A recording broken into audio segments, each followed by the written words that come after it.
எழுந்தருளச் செய்து லட்சார்ச்சனை நடைபெற்று பின்னர் சுவாமிக்கும் அம்பாளுக்கும் பால், தயிர், சந்தனம், இளநீர், விபூதி, சிதம்பரம் நடராஜர் பெருமாள் திருவோணம் அபிஷேகம், பரிமள திரவியங்கள் மற்றும் ராஜாதிராஜ ராஜ மார்த்தண்ட ராஜ கம்பீர ஈரேழு லோகத்து லோகநாயகனுக்கு நடராஜர் அபிஷேகம்.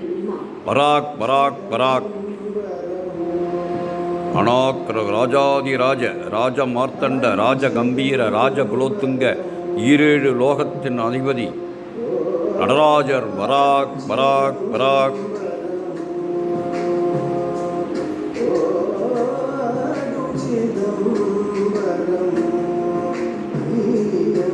தில்லையம்மன் திருவோணம் 6 கால அபிஷேகத்தில் சித்திரை மாதம் வருகின்ற முதல் கால அபிஷேகம் உச்சிப்பாறை அபிஷேகமாகும். அலங்காரம், சோடச உபசாரம், வேத பாராயணம், பஞ்சபுராண பாராயணம், மகா தீபாராதனையும் நடைபெறுமா.